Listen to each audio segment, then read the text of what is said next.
Hier, j'ai eu le plaisir de participer au colloque. Et puis, j'entendais justement Joël demander, puis qui puisse s'interroger sur la manière dont la chaire pourrait être un outil pratique dans les prises de décision des différents acteurs sur le territoire québécois. Et évidemment, c'est une question qui interpelle directement tout cet enjeu du transfert de la connaissance scientifique, c'est-à-dire de comment est-ce qu'on peut faire en sorte que la connaissance scientifique que l'on produit, elle devienne utile et utilisée par les différents utilisateurs potentiels de cette connaissance. Et en fait, c'est un vaste défi. Et dans le champ des sciences de l'environnement, on s'y intéresse depuis pas très longtemps. Par contre, dans d'autres domaines, comme celui de la santé, on s'y intéresse depuis pas mal de temps. Et on a bien compris que c'était un enjeu majeur et que c'était tout un défi que ce transfert de la connaissance scientifique. Puis je voulais débuter avec un petit exemple dans ce domaine-là qui est assez emblématique, très utilisé par les chercheurs en santé, où en 1600, il y a un chercheur qui découvre que le jus de citron peut prévenir le scorbut. Pourtant, il va falloir attendre 263 ans pour que la marine marchande britannique intègre les agrumes dans le régime alimentaire de ses équipages. Et je trouve que c'est un exemple qui illustre très bien tout le défi que ça peut être de faire en sorte qu'une connaissance scientifique qui est produite devienne utilisée dans une pratique. Alors évidemment, vous me direz, mais depuis ce temps-là, depuis 1600 quand même, le contexte dans lequel on travaille a changé. Oui, il a énormément changé et aujourd'hui, bien souvent, ce n'est pas le manque d'informations qu'on a, mais c'est la surcharge d'informations à laquelle aussi on fait face. Mais tout ça pour vous dire que le transfert de connaissances, c'est quand même un processus qui est extrêmement complexe. Et tout le travail qui a été fait hier enclenche très, très bien, je dirais, ce processus-là, qui doit toujours débuter par une identification des besoins. Donc, essayer de vraiment chercher à cerner quels sont les besoins. Puis je pense qu'on va continuer avec ça dans la suite de la journée aujourd'hui. Après l'identification des besoins, il faut réussir à produire la connaissance, à synthétiser la connaissance existante, mais il faut également réussir ensuite à l'adapter à des utilisateurs potentiels, à la diffuser par les bons canaux, et ça souvent c'est un défi. Il faut que cette connaissance-là, elle soit également réceptionnée, puis adoptée, puis appropriée, et enfin utilisée. Donc vous voyez que ce processus de transfert des connaissances scientifiques, finalement, il est loin d'être simple, c'est loin d'être quelque chose avec juste une ou deux étapes. En fait, il y en a beaucoup, il y en a plusieurs qui mènent jusqu'à l'utilisation de la connaissance scientifique. Ça pose des défis majeurs et il y a un an, avec Marie, on s'est associés pour essayer justement de réfléchir à ces enjeux de transfert de connaissances liés à ces domaines de recherche, donc sur les milieux naturels dépendants des écosystèmes, sur tous les liens qu'il peut y avoir entre milieux humides et hydriques et eau souterraine. Et on a donc lancé un projet de recherche, et vous avez été plusieurs, j'imagine, qui participaient aujourd'hui aussi à participer à ce projet de recherche. Et donc, ce sont ces résultats que je vais vous présenter là. Dans ce projet de recherche, on a en fait poursuivi deux objectifs. On s'est demandé d'abord quelles sont les utilisations actuelles de la connaissance universitaire par les professionnels qui sont impliqués dans la gestion de l'eau au Québec, et quels sont les freins et les facilitateurs que les professionnels aujourd'hui rencontrent pour utiliser la connaissance universitaire.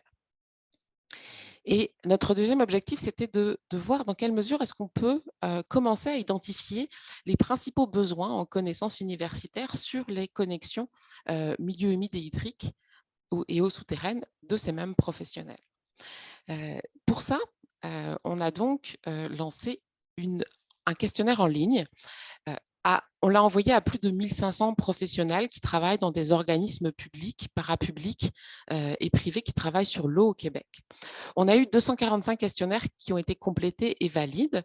Alors, on ne peut pas savoir si c'est représentatif parce qu'on ne sait pas quelle est l'ampleur des professionnels qui travaillent sur l'eau au Québec. Donc, on n'a pas ce portrait-là, mais 245 questionnaires complétés et valides, ça nous fournit déjà une base, je dirais, et un premier portrait assez systématique de la situation. Alors, j'espère que je ne vais pas vous assommer avec les chiffres parce que présenter un questionnaire, les résultats d'un questionnaire, c'est souvent beaucoup de graphiques. Donc, j'ai essayé de rendre ça un peu plus digeste. Donc, j'espère que ça va aller. Premier élément que je voulais vous présenter, c'est évidemment le profil de nos répondants. Puis ça, c'est important. Dans cette enquête-là, on a 49% des participants qui travaillent dans des municipalités 19% dans des MRC ou organismes équivalents, 19% dans des OBV ou des comités ZIP et 13% dans d'autres types d'organismes. Autre élément important que je voulais vous souligner, c'est que 83% des répondants à cette enquête-là possèdent un diplôme universitaire. Donc, d'emblée, on peut penser qu'ils vont avoir une facilité à utiliser ou être plus familiers, en tout cas, avec la connaissance universitaire. Alors, je vais débuter par vous présenter donc les résultats qu'on a eus sur l'utilisation de la connaissance universitaire par ces professionnels. Un des éléments qu'on a demandé, donc là, je ne vais pas vous présenter la totalité des résultats de l'enquête, mais en tout cas certains résultats clés. Une des choses qu'on a demandé, c'est quelles sont les sources de connaissances que vous utilisez dans vos pratiques professionnelles. Est-ce que ce sont des connaissances issues du gouvernement, de mon propre organisme, qui proviennent d'organismes similaires aux miens ou présents sur mon territoire, ou est-ce que ce sont des connaissances issues des universités? Donc là, on demandait la fréquence d'utilisation de ces connaissances-là au cours des 3 dernières années. Et on voit que donc la majorité des professionnels enquêtés donc utilisent des connaissances qui sont issues du gouvernement ou de leur propre organisme dans leur pratique professionnelle. Les connaissances universitaires sont finalement celles qui sont les moins utilisées dans les pratiques professionnelles. Par contre, la fréquence d'utilisation de ces connaissances universitaires sur l'eau, elles sont très différentes selon l'appartenance des professionnels à divers types d'organismes. Par exemple, on voit que pour les professionnels qui travaillent dans des municipalités, c'est autour de 20% d'entre eux qui utilisent très souvent ou souvent des connaissances universitaires. Et on monte à plus de 60% pour les professionnels qui travaillent dans les OBV et dans les comités ZIP. Alors évidemment, là, on parlait des connaissances universitaires sur l'eau. Donc, on voit que les OBV et les comités ZIP sont de fréquents utilisateurs de la connaissance universitaire sur l'eau.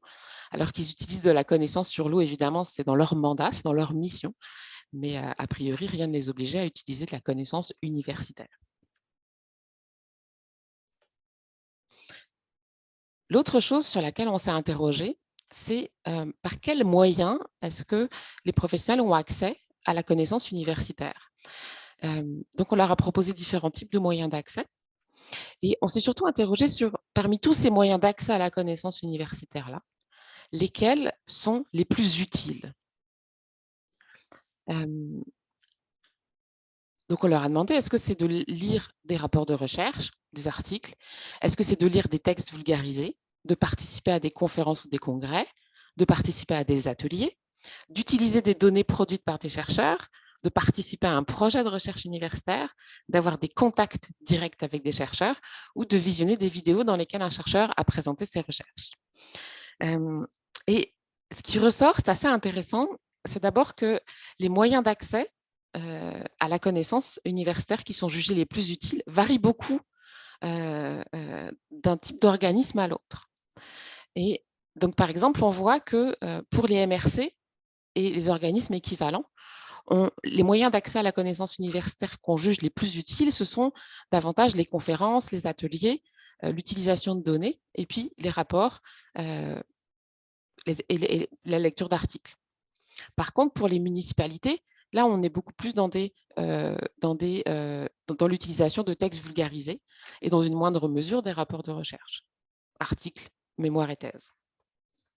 Et puis, pour les OBV et les comités ZIP, là, ce qu'on juge le plus utile, c'est d'avoir des contacts directs avec des chercheurs, de participer à des projets de recherche, d'utiliser des données issues qui ont été produites par des chercheurs et de lire des rapports, des articles scientifiques. Donc, on voit que les moyens d'accès sont très différents. Puis ça a des implications évidemment sur le transfert de connaissances parce que ça veut dire que si on veut rendre accessible la connaissance, il va falloir utiliser différentes manières en fait, de diffuser et de rendre accessible cette connaissance selon le public qui va être visé parce que les moyens d'accès les plus utiles ne sont pas les mêmes selon l'organisme d'appartenance de ces professionnels.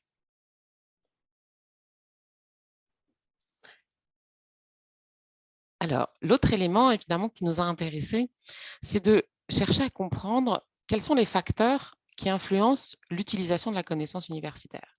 Sur ce point, la littérature scientifique, elle nous dit il y a plein de facteurs qui influencent l'utilisation de la connaissance universitaire. On peut les regrouper en 5 grands groupes.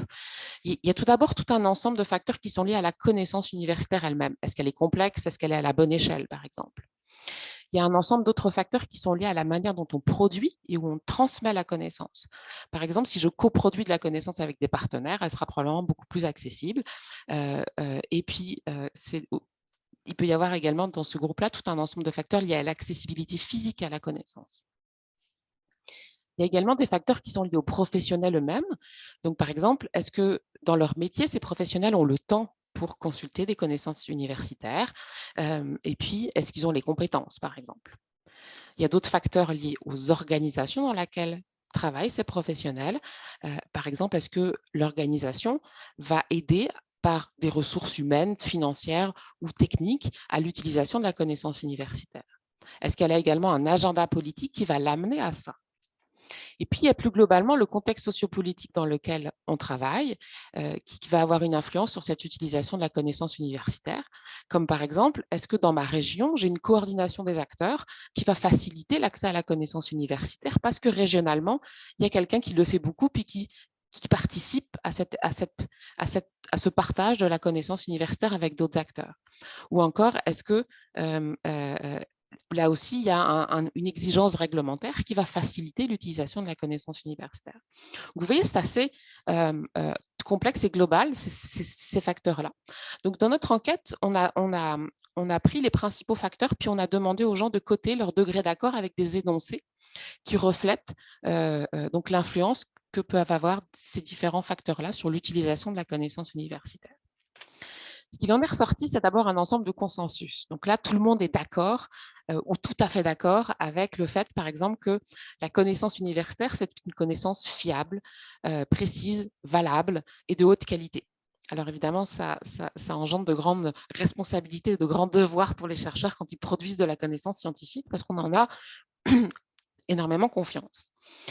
Tout le monde s'entend aussi pour dire que la connaissance universitaire, elle est difficilement accessible physiquement. Y avoir accès, c'est un défi au quotidien pour tout le monde. Je pense que les chercheurs trouveront que ce n'est pas vraiment une surprise. Aussi, les répondants nous ont dit qu'il était facile pour eux de comprendre les connaissances universitaires qui portent sur des enjeux environnementaux. Donc là, ça renvoie peut-être aussi au fait que la majorité de nos répondants ont un diplôme universitaire, donc une certaine facilité finalement à jouer et à lire, à comprendre ces connaissances-là. Et on perçoit également majoritairement les chercheurs comme ayant de l'intérêt à partager leurs connaissances. Par contre, on avait d'autres énoncés qui cherchaient à comprendre la représentation de la recherche et du monde de la recherche. Et on se rend compte que pour ces autres énoncés-là, les participants, leur avis est plutôt flou, neutre ou je ne sais pas. Donc, on voit là plutôt que le monde de la recherche reste plutôt une boîte noire pour les professionnels et on ne sait pas trop comment ça marche et ce qu'ils font, ces chercheurs-là. Autre résultat extrêmement intéressant qui est ressorti, c'est que quel que soit l'organisme d'appartenance des professionnels, plus les répondants utilisaient de la connaissance universitaire dans leur pratique professionnelle et moins ils vivaient différentes barrières à l'utilisation de la connaissance universitaire. C'est-à-dire qu'on s'est rendu compte que plus les répondants utilisent de la connaissance universitaire et plus ils jugent avoir le temps de consulter des connaissances universitaires, ils savent où aller chercher la connaissance universitaire, ils ont une organisation qui les encourage, qui fait appel à la connaissance universitaire, qui a des ententes avec des chercheurs, ils ont à l'interne des collègues qui peuvent les aider à utiliser de la connaissance universitaire. À l'inverse, ceux qui utilisent plutôt rarement de la connaissance universitaire, jugent qu'ils n'ont pas le temps, qu'ils ne savent pas où aller chercher de la connaissance universitaire et que leur organisation n'est pas facilitante à cet égard. Donc, on a là un ensemble de facteurs qui influencent l'utilisation de la connaissance universitaire, qui font comme un système et sur lesquels parfois il est difficile de jouer parce qu'il y a beaucoup finalement de barrières organisationnelles dans ce système-là. Le deuxième élément dans lequel on s'est intéressé dans cette enquête, c'est d'essayer d'identifier quels étaient les besoins en connaissance sur les milieux humides et hydriques en lien avec l'eau souterraine. Alors, ça, c'est tout un défi d'identifier des besoins en connaissance. première chose qu'on a demandé, c'est est-ce que d'avoir des connaissances sur ce champ-là, ça pourrait être utile? Et là, c'est un résultat qui met un peu de pression sur toutes les recherches menées dans ce domaine-là, pour tous les chercheurs qui le font, Marie et puis tous les autres, parce que 90% des répondants nous ont dit que ça leur serait très utile ou utile d'avoir au cours des prochaines années de meilleures connaissances sur les liens qui existent entre les eaux souterraines et les milieux humides et hydriques. Donc, c'est une très bonne nouvelle pour ces chercheurs, mais en même temps, ça met un peu de pression dessus. Après, on a été donc essayer de comprendre davantage ce serait quoi les thèmes qui seraient d'intérêt. Puis ça, c'est toujours un défi parce que la science, elle classe les connaissances d'une certaine manière, mais quand on est un professionnel, on a besoin de connaissances pour des choses totalement différentes. Et souvent, à chaque étape de gestion, on va utiliser des connaissances qui viennent de différents champs de la science. Alors, on a essayé de classer des thèmes d'intérêt par différents domaines de gestion. Et puis, on a avant tout demandé aux répondants d'indiquer dans quel domaine de gestion ils auraient le plus besoin de connaissances dans ce domaine-là. Donc, tout ce qui est lien milieu humide et hydrique et eaux souterraines. Et donc, là, on a demandé aux répondants de prioriser les domaines de gestion pour lesquels ils auraient le plus de besoins. Est-ce que c'est pour caractériser un problème, pour comprendre le problème? Donc là, c'était comprendre les pressions qui existent sur l'alimentation en eau des milieux humides, agir sur ces pressions ou suivre l'évolution. Donc, vous retrouvez ici, là, les 4, je dirais, phases de gestion assez classiques d'un enjeu environnemental. Et puis, il ressort que le premier besoin, c'est celui de comprendre les pressions qui existent sur l'alimentation en eau des milieux humides. Et le deuxième, c'est celui de caractériser. Alors, ça pourrait sembler un peu contre-intuitif parce qu'on pouvait s'attendre à ce que les gens nous disent nous, on aimerait d'abord caractériser, puis ensuite comprendre. Mais en fait, avec les enquêtes qu'on a fait en parallèle et qu'on est en train d'analyser, on s'est rendu compte que les gens disent non, nous d'abord, on veut comprendre quelles sont les pressions qui existent sur l'alimentation en eau, dans le sens où dites-nous s'il y a un problème, puis s'il y a un problème, on va aller faire un projet pour caractériser le problème chez nous. Donc, c'est comme ça qu'il faut lire ce résultat-là. Et puis ensuite, pour chacun des domaines de gestion, Marie a fait un effort d'essayer d'identifier des thèmes de recherche qui pourraient être d'intérêt dans chacun de ces domaines-là. Et on a, pour chacun des domaines, donc, demandé à nos répondants de prioriser des thèmes qui étaient d'intérêt, ce qui nous permet d'avoir une double priorisation donc des sujets d'intérêt. Alors, je vais vous présenter là uniquement les résultats sur les domaines comprendre et puis caractériser. Alors, pour tout ce qui est comprendre les pressions, on a identifié donc 4 thématiques qui pourraient être des thématiques de recherche d'intérêt, soit pour produire une nouvelle connaissance, soit pour faire des synthèses de connaissances existantes. Donc, il y avait comprendre quels sont les impacts locaux et régionaux d'une altération de l'hydrologie des milieux humides et hydriques, comprendre les activités et phénomènes qui contribuent à modifier l'hydrologie des milieux humides et hydriques, comprendre pourquoi les milieux humides et hydriques de ma région sont sensibles aux variations hydrologiques et comprendre quels seront les impacts des changements climatiques sur l'hydrologie des milieux humides et hydriques. Donc ça, vous avez vu que c'est le domaine qui est le plus prioritaire pour les professionnels pour avoir de nouvelles connaissances. Et le sujet dans ce domaine-là qui est le plus d'intérêt pour eux, c'est le premier, donc, qui est de comprendre les impacts locaux et régionaux d'une altération de l'hydrologie des milieux humides et hydriques. Donc, c'est qu'est-ce qui se passe concrètement dans ma région. Et puis, le deuxième, c'est comprendre les activités et phénomènes qui contribuent à modifier l'hydrologie des milieux humides et hydriques. Donc, quelles sont les activités qui posent problème? Donc, on a vraiment ces 2 grands sujets-là qui ressortent comme étant prioritaires pour les professionnels enquêtés. Dans le dernier sujet que je vais vous présenter, qui était donc la priorisation des sujets pour caractériser le problème, donc il y avait 3 thématiques pour lesquelles la recherche pourrait développer des connaissances. Donc, savoir quels sont les milieux humides et hydriques qui sont connectés à l'eau souterraine dans ma région, savoir comment les milieux humides et hydriques sont alimentés par l'eau souterraine, comment ça fonctionne en général, les liens entre les milieux humides hydriques et l'eau souterraine, et puis comprendre comment les connexions milieux humides et hydriques eau souterraine peuvent être mesurées. Et là, très clairement, donc, on a plus de 60% qui considèrent que leur première priorité, c'est de savoir quels sont les milieux humides et hydriques qui sont connectés à l'eau souterraine dans ma région. Donc, encore un besoin de savoir qu'est-ce qui se passe chez moi. Je pense que hier, Marie nous a présenté des travaux de recherche qui permettront d'aller dans ce sens-là.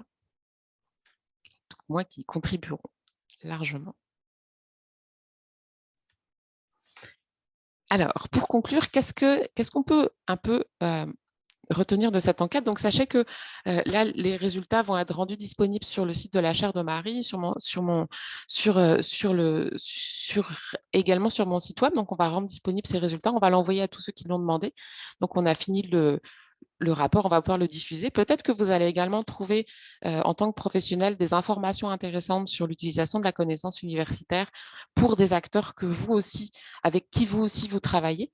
Donc, on espère que ça pourra également, je dirais, alimenter vos réflexions sur tous ces enjeux du transfert de connaissances. L'intérêt de cette enquête, c'est que c'est un premier portrait un peu systématique de l'utilisation de la connaissance universitaire par les professionnels en environnement. Ça nous permet aussi de mieux comprendre quels sont les freins, les obstacles qui sont vécus. Ça nous permet d'identifier un certain nombre de thèmes aussi, au sein desquels il y a des besoins en connaissance sur les milieux naturels dépendants des eaux souterraines, et des thèmes pour lesquels, comme je le disais, il pourrait y avoir autant des synthèses de connaissances que de la production de nouvelles connaissances, puis là, dépendant de où en est la recherche finalement. D'un point de vue purement de transfert de connaissances et de manière de faire le transfert de connaissances, ce qu'a révélé cette étude, c'est qu'on a vraiment deux grands types de professionnels. Des professionnels qui sont habitués à utiliser de la connaissance universitaire, qui le font régulièrement dans leur pratique. C'est un réflexe pour eux. Ils sont dans une organisation qui est facilitante à cet égard. Et avec eux, c'est facile de développer des projets de recherche en partenariat, d'avoir des contacts directs. Mais de l'autre côté, on a des professionnels qui utilisent plutôt rarement de la connaissance universitaire. Et puis là, il faut les toucher par tout un ensemble de moyens d'accès beaucoup plus diversifiés qui évidemment pose un défi sur l'énergie que ça demande, en fait, pardon, sur l'énergie que cela demande de transférer la connaissance scientifique. Donc, on a vraiment besoin d'adapter les moyens d'accès et de diffusion de la connaissance universitaire pour deux grands types de professionnels au Québec. Et sachez également que cette recherche-là, donc, on la poursuit. Donc, on a encore des enquêtes qualitatives à analyser pour être capable de comprendre plus finement les facteurs. Et puis, sachez qu'il n'y a pas que les professionnels qui sont sous la loupe de cet enjeu du transfert de connaissances, mais il y a également les chercheurs eux-mêmes. Donc, j'ai aussi un projet de recherche sur comment est-ce que les chercheurs eux-mêmes perçoivent cet enjeu du transfert de connaissances, puis qu'est-ce qui les empêche, qu'est-ce qui les facilite à faire ce transfert de connaissances. Évidemment, on tenait à remercier donc tous ceux qui ont pris le temps de répondre à notre questionnaire en ligne parce qu'on sait qu'il était quand même un petit peu long.